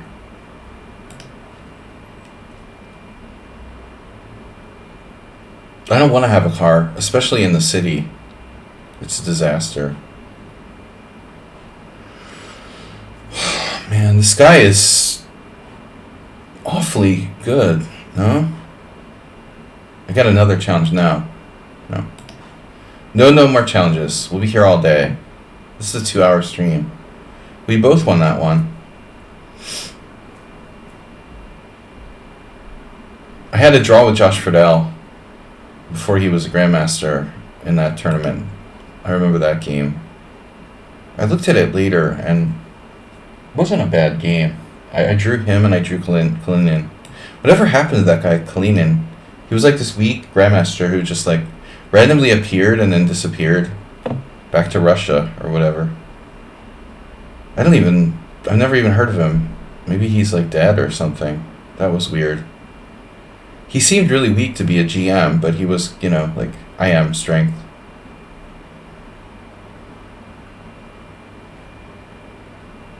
The IM strength GM.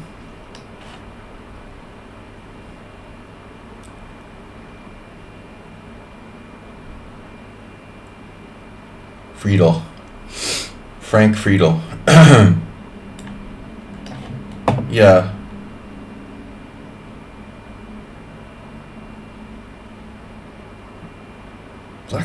White is a really strong player. He's like master strength positionally.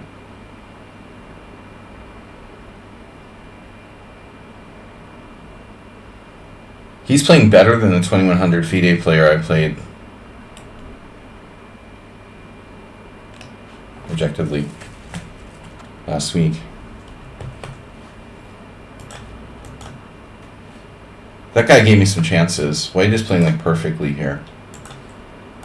I would say White is 2200 FIDE based on their play.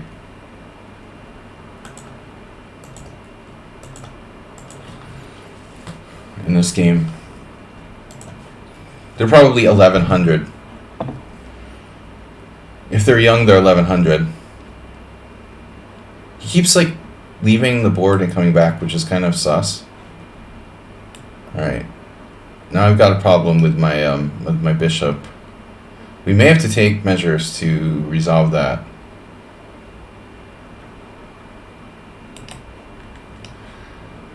Perfect game by White. Look, he's gone again. What's with the 1500 bullet rating, bro? Okay.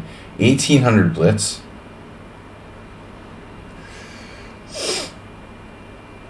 So far, White has played like a computer.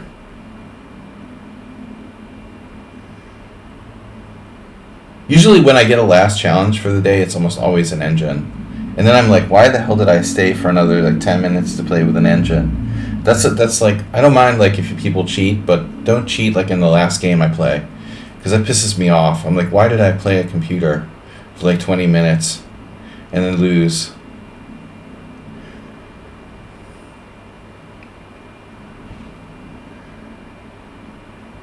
If you're going to cheat against me, like cheat in one of the earlier games, but not the last game I play of the day. It just leaves me with a bad taste in my mouth. It keeps like switching screens and stuff and coming back and leaving, coming back, leaving. It's pretty sus. Alright.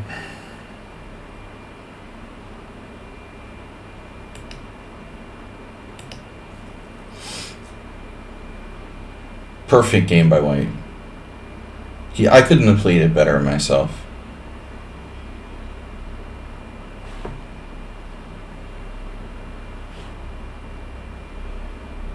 Guys, I gotta go. What's he doing now?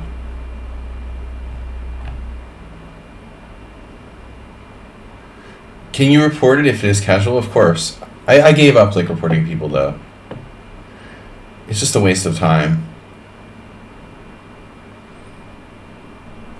The only time, like occasionally I might run in an hourly arena or something, and I know that sounds like bad, but I'll occasionally go into like an hourly arena and see someone like cheating every single game blatantly and just like throw out a report because somebody has to do it for the sake of community, but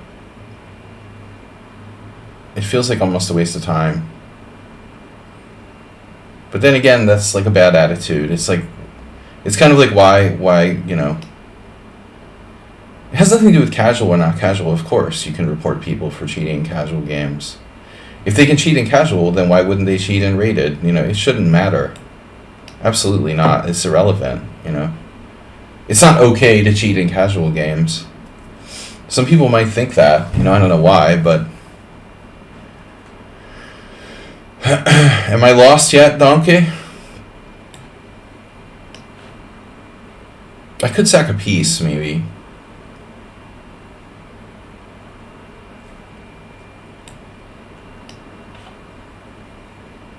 White played like a master, dude. I mean, this is really strong positional play by White.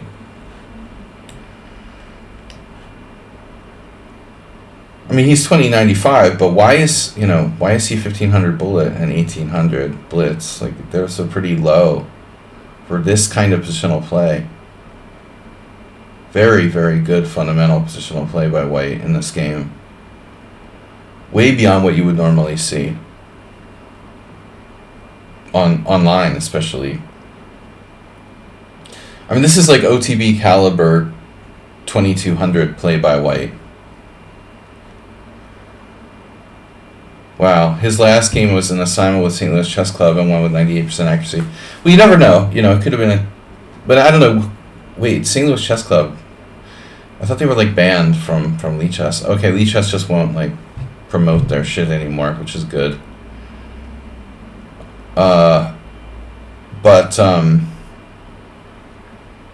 you don't know who that is, first of all, and secondly, we can't completely go by accuracy because it depends on the kind of position it was. Like if it's the King's Gambit and you have 98% accuracy, yeah, that's a big problem.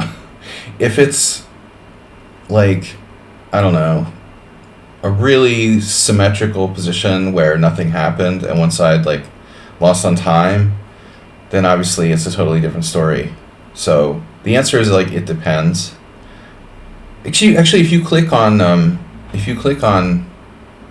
CPL, there's a little I information button, and they explain that.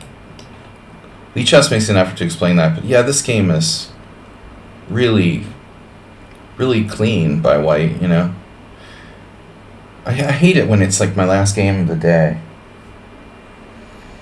1800 lichess blitz is like, that's approximately 1500 FIDE. And you don't play like this if you're 1500 FIDE. It's just too good.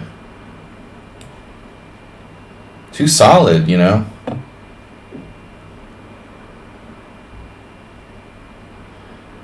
I mean, usually it's like kids cheating because they want to like impress their friends or something. Yeah, I know that. My friend. What do you mean he's... Oh, my opponent. Okay. Your friend. He was just on here. Yeah, well, that doesn't mean anything.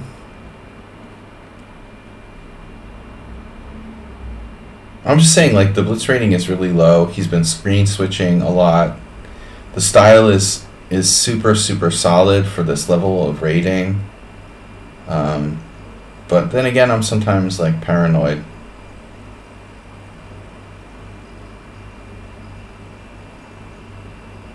I really should have left like 20 minutes ago, but I'm stuck playing this game. You're like, okay, one more game. Please don't be a computer. That's all I ask. He won a brilliancy in 19 moves. Yeah. Well, yeah, they're like stream snipers. Kind of people. It's a stream sniper thing. They look cool to their friends if they like crush titled players and stuff. That's the reason they cheat. But you never know who's running the St. Louis Josh Hawley, right-wing chess club account. It could be anybody. It could be a grandmaster. It could be, like a 1500.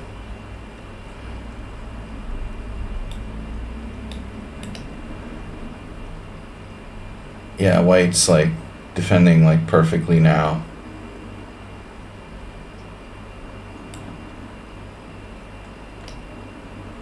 It's just a matter of time till I hang a piece. It was GM'd at Benjamin Bach and they crushed him. Oh my god. Yeah, that's super sus. Why is GM Benjamin Bach playing for the St. Louis Chess Club account? Don't tell me he like went to school at Webster University or one of those like joke things. He's like Grandmaster in Residence. That guy has his own like Twitch stream and stuff. Why does he need to do that? Alright, dude, this was really a waste of time. Analysis board. Perfect play by both sides. No, I'm actually better in the final position. I was actually winning in the final position. But I think until that, he played well. It was a good game. I mean, I'm not sure that they're sus, but as I said, like, very professional play by White. Only lost in the final couple of moves. Still equal until move 30.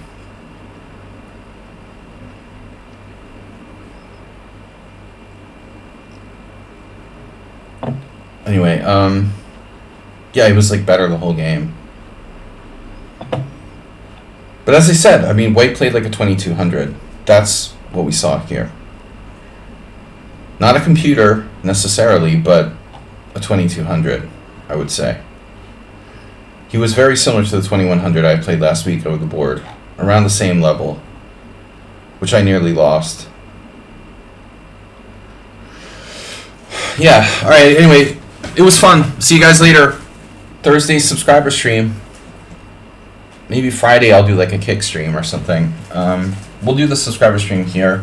See you guys later. Have a good one. Bye-bye.